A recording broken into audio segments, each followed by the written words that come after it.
Hello, welcome back my YouTube channel नौकरी update वाला में। स्वागत है आप सभी का। और आज हम लेके आए उत्तराखंड लोक सेवा आयोग की एक नई वैकेंसी, जिसकी विज्ञापन संख्या A1DR DSP और ये पुलिस उपाधीक्षक और पुलिस दूरसंचार की है। ठीक है, तो आज हम आपको इसकी पूरी डिटेल बताएंगे। और एक और बात, हमारा चैनल आप सब्सक्राइब कर लीजिए और इस पर जो भी खबर आएगी वही पूर्णतः सच्ची होगी और इसमें कोई भी झूठी खबर नहीं होगी। तो आप सभी को हम बता दें ये वैकेंसी के बारे में। ठीक है दोस्तों, ये जो विज्ञापन प्रकाशन की तिथि है ये 9 फरवरी को ऑनलाइन हो जाएगी और ऑनलाइन आवेदन पत्र की अंतिम तिथि वो 9 फरवरी है और 29 फरवरी है। ठीक है, जो प्रकाशित करने की जो तिथि है ऑनलाइन होने की वो 9 फरवरी है और लास्ट डेट है 29 फरवरी। ठीक है दोस्तों, और जैसा कि आप देख रहे हो जो भी फीस लगेगी वो 29 फरवरी तक आप रात के 12 बजे तक जमा कर सकते हो। ठीक है दोस्तों, अब आपको हम बता दें, आगे चलते हैं आपको लेके। वो भी जो भी कोई स्पेशल जो आरक्षण होगा वो पहाड़ी क्षेत्र के लिए और प्लेन के लिए दोनों के अलग होगा। ठीक है, शुरू करते हैं हम आपकी ये वैकेंसी। ठीक है दोस्तों, तो लेकर के चलते हैं आपको वैकेंसी पे सीधा, देर ना करते हुए। हाँ, वैकेंसी 4 है। ठीक है दोस्तों, पुलिस उपाधीक्षक और पुलिस दूरसंचार यही है, एक ही है और इसकी वैकेंसी 4 है। जो जनरल की अनारक्षित जो सीट है वो जनरल में मतलब वो 2 हैं। अनुसूचित जाति की कोई नहीं है, एससी की। ठीक है, और अनुसूचित जनजाति की भी कोई नहीं है, मतलब एसटी की। और अन्य पिछड़ा वर्ग की एक सीट है और यहाँ पर आर्थिक रूप से कमज़ोर वर्ग यानी कि EWS की एक सीट है। टोटल 4 सीटें हैं। ठीक है दोस्तों, अभी आगे चलते हैं, हम आपको बताते हैं वेतन। इसमें ये वेतन लेवल जो है इसमें 10 रहेगा, 10। इसका बेसिक जो स्टार्टिंग जो सैलरी होगी वो 56,100 से लेके 1,77,500 के बीच में रहने वाली है। ठीक है, और ये जो पद की बात करें तो हम ये समूह ख यानी कि समूह ग्रुप डी की वैकेंसी है। ठीक है, राजपात्रित ये जो न्यू पेंशन स्कीम दी है ये उसके इसमें वो न्यू पेंशन मिलेगी। ठीक है, ये स्थायी है। ठीक है, और अब आपसे बात कर ले हम अनिवार्य शिक्षिक अर्हता, जो आवश्यक शिक्षिक अर्हता है, शैक्षिक अर्हता, तो हम उसके बारे में एजुकेशन की बात करते हैं। ठीक है, किसी भी भारत में विधि द्वारा स्थापित किसी विश्वविद्यालय मान्यता प्राप्त संस्थान से इलेक्ट्रॉनिक्स के में एक अनिवार्य विषय के रूप में भौतिकी में प्रस्तानक उपाधि, वायरलेस कम्युनिकेशन में एक अनिवार्य विषय के रूप में भौतिकी अनुप्रयुक्त भौतिकी में प्रस्तानक उपाधि होनी चाहिए। या अगर वो नहीं है आपके पास में तो या यह भारत में विधि स्थापित किसी भी विश्वविद्यालय मान्यता प्राप्त संस्थान से electronics and communication, electronics and telecommunication, electrical engineering, information and communication technology, electronics and instrumentation, electrical and electronics engineering में स्नातक उपाधि यानी कि बीटेक किया हो। ठीक है, और इसके अलावा भी देवनागरी लिपि हिंदी में कार्यकारी ज्ञान होना चाहिए। ठीक है, अधिमानी अर्हता ये कोई आवश्यक अर्हता नहीं है, इससे आपको थोड़ा बहुत बेनिफिट मिल जाता है। जैसा कि आपको पता है एनसीसी के क्रेडिट बी सर्टिफिकेट से या सी सर्टिफिकेट से आपको मिल जाता है और इसमें वरीयता दी जाती है इन लोगों को पहले। ठीक है, और ये एक ऐसी होती है जैसे दो बंदों के नंबर सेम आ रहे और अगर किसी के पास में ये सर्टिफिकेट हो तो उसे पहले ले जाएगा जिसके पास में ये सर्टिफिकेट हो। ठीक है, आपको हम बिल्कुल सही जानकारी देंगे दोस्तों। ठीक है, ये शारीरिक मापदंड इसमें है। ठीक है, और शारीरिक चिकित्सा भी है इसमें। तो अब आपको हम बताते हैं शारीरिक मापदंड के बारे में। ऊंचाई, हाइट कितनी होनी चाहिए इसमें जो दी गई है, सामान्य वर्ग जनरल के लिए, ओबीसी के लिए और एससी के लिए, ठीक है। इसमें 147 पुरुषों की हाइट 167.7 सेंटीमीटर पुरुषों की हाइट और महिलाओं की 152 सेंटीमीटर, ठीक है। और एससी के लिए 160 पुरुषों की हाइट और महिलाओं के लिए 147, ठीक है। और जी एससी नहीं, अनुसूचित जनजाति मतलब एसटी के लिए, ठीक है, एसटी के लिए 167 सेंटीमीटर, एससी के लिए एसटी के लिए 160 सेंटीमीटर और महिलाओं के लिए 147, ठीक है। जो पर्वतीय क्षेत्र के लोग हैं उनके पुरुषों के लिए 162.6 सेंटीमीटर और महिलाओं के लिए 147। एक बार फिर से बता दूं आपको, एससी एसटी और ओबीसी के लिए 167.7 ये पुरुषों के लिए, महिलाओं के लिए 152 सेंटीमीटर, ठीक है। और अनुसूचित जनजाति मतलब एसटी के लिए पुरुषों के लिए 160 सेंटीमीटर और महिलाओं के लिए 147 सेंटीमीटर, ठीक है। और पर्वतीय क्षेत्र के जो पुरुष हैं उनके लिए 162.6 सेंटीमीटर और महिलाओं के लिए 147 सेंटीमीटर, ठीक है। सीने की माप ये केवल पुरुषों के लिए, ये महिलाओं की माप के लिए, महिलाओं के लिए नहीं है, ठीक है। और ये सामान्य वर्ग में एससी एसटी ओबीसी इनके सब के लिए ये बिना फुलाए 78.8 सेंटीमीटर और फुलाने के बाद 83.8 यानी कि 5 सेंटीमीटर का फुला मांग रखा है इसमें, ठीक है। पर्वतीय क्षेत्रों के लिए कम है और अनुसूचित जनजाति यानी कि एसटी के लिए भी कम है, ये 76.5 सेंटीमीटर और फुलाने के बाद 81.5 सेंटीमीटर, ठीक है। तो आगे चलते हैं। ये वजन, शरीर का वजन ये महिलाओं के लिए है न्यूनतम 45 किलो से कम नहीं होना चाहिए, ठीक है भाई, 45 किलो से अधिक ही होना चाहिए। और आपकी जो आंखें, वैसे तो दोनों ही आंखें 6/6 होनी चाहिए, आप फिट हो, लेकिन अगर किसी आंख में 6/9 दोनों में से एक आंख में चलेगी और एक आंख आपकी 6/6 होनी चाहिए, ठीक है। यहाँ पे देख सकते हो आप, ठीक है दोस्तों। अब हम आपको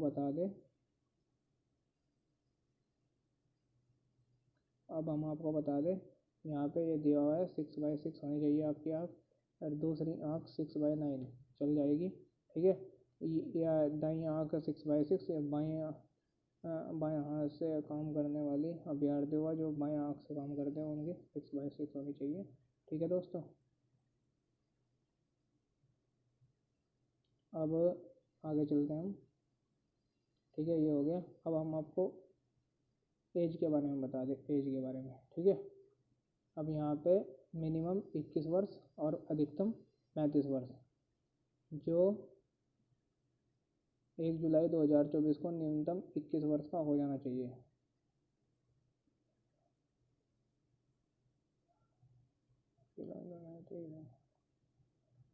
ठीक है दोस्तों। और मैक्सिमम कितना, 35 वर्ष। ये देखो 2 जुलाई 1989 से पहले किसी का बर्थ ना हो, ठीक है, ठीक है दोस्तों। अब आगे चलते हैं, आपको साफ दिख रहा होगा, ठीक है। ये बहुत प्रयासों से किया हमने, आपको साफ दिखाने के लिए बहुत प्रयास किए, ठीक है। हाँ, और एक और बात, आयु की बात कर लें हम फिर से, जिसे भी 5 वर्ष, जैसे एससी एसटी को ये, ठीक है, स्वतंत्रता सेनानी और ये सबको 5 वर्ष की छूट दी गई है, ठीक है। वो नियम अनुसार ऐसे ही 5 वर्ष की छूट मिलेगी। ये अनुसूचित जाति और अनुसूचित जनजाति और अन्य पिछड़ा वर्ग एससी एसटी और ओबीसी को, ठीक है, 5 वर्ष की छूट मिलेगी, ठीक है। और जो स्वतंत्रता संग्राम सेनानी के आश्रित है, चाहे वो जर्नल भी हो, उसे भी 5 वर्ष की छूट मिलेगी, ठीक है दोस्तों।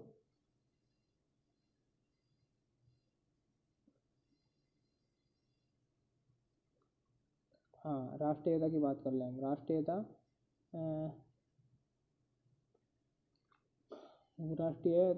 भारतीय होनी आवश्यक है दोस्तों, भारतीय होना आवश्यक है, ये देखिए, ठीक है। या फिर तिब्बती शरणार्थी हो, भारत में स्थायी रूप से रह रहा हो 1 जनवरी 1962 से पहले, ठीक है। हाँ, वो बढ़ सकता है इसे, ठीक है। आगे चलते हैं दोस्तों। चरित्र आपका अच्छा होना चाहिए, यही दे रखा है यहाँ पे, ठीक है। नौकरी पैसे में पहले से ही हो गई तो उसका तो चरित्र पहले ही हो जाता है वहाँ पे, चरित्र प्रमाण पत्र जमा, ठीक है दोस्तों। कोई गांव से है तो गांव से ही बन जाता है, और कोई शहर से है तो शहर से बन जाता है उसका, ठीक है।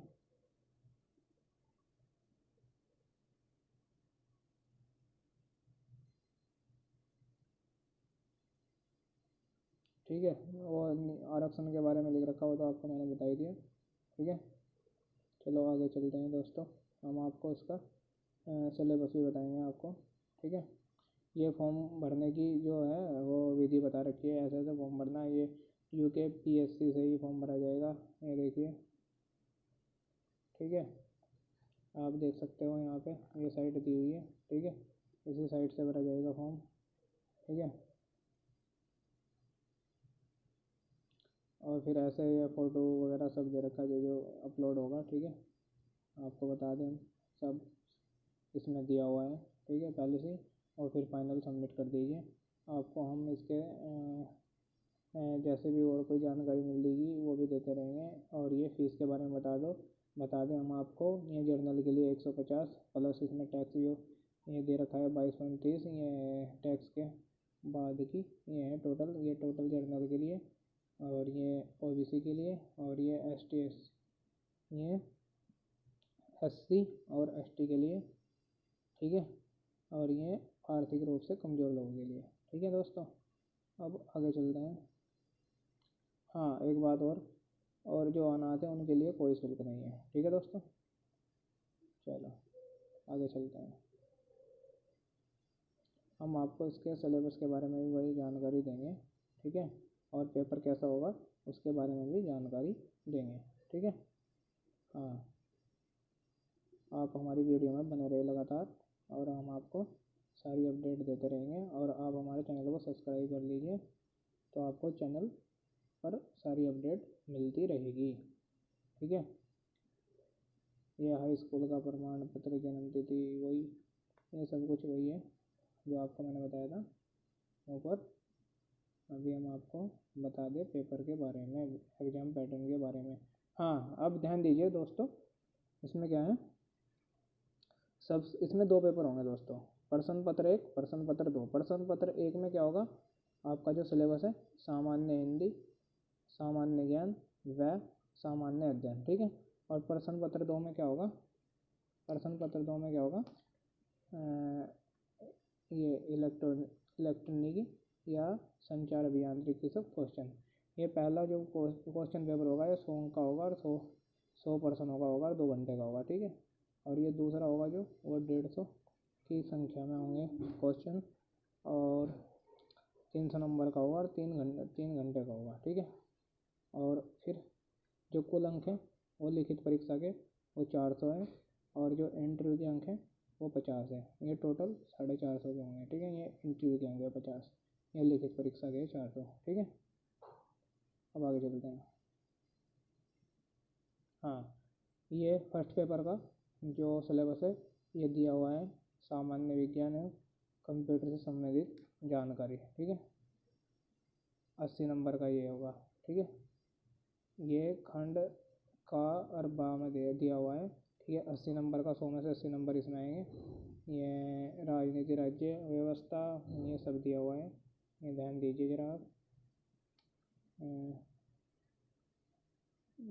यहाँ से ध्यान देना शुरू कर दीजिए। ये सामान्य विज्ञान कंप्यूटर, और ये भी भारतीय राज्य व्यवस्था, और ये, ठीक है। अब आगे चलते हैं, आपको सिलेबस पूरा बता देंगे। अब यहाँ 5वें नंबर पे समसामयिक घटनाएं, और ये उत्तराखंड का इतिहास, उत्तराखंड की संस्कृति, उत्तराखंड भी आएगा भाई इसमें, ठीक है। और ये उत्तराखंड का भौगोलिक जनसांख्यिकी, ठीक है।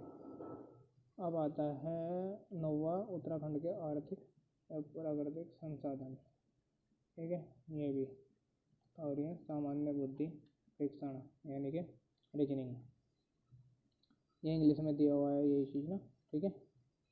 हाँ अब इसका है खंडवा, खंडवा में क्या है, ये 20 नंबर का होगा, ये हिंदी है भाई, ठीक है।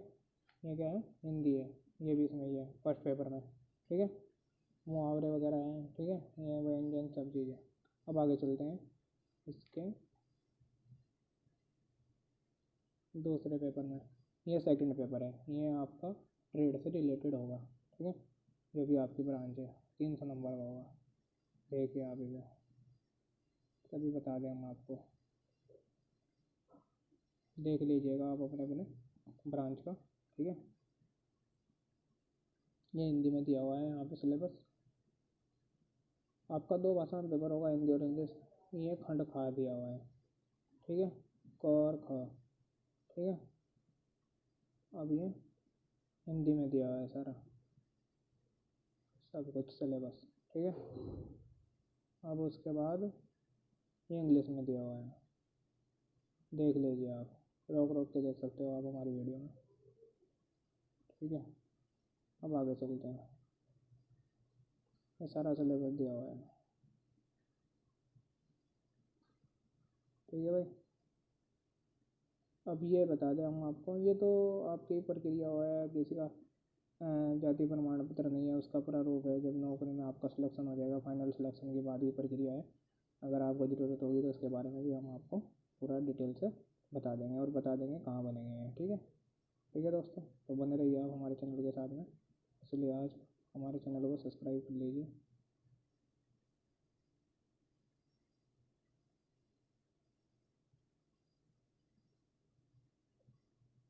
जो जो वो लगेंगे डॉक्यूमेंट के बारे में दिया हुआ है, ठीक है दोस्तों। ओके, वो डॉक्यूमेंट वेरिफिकेशन के टाइम का है ये सब, ठीक है।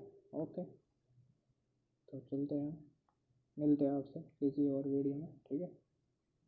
Thank you.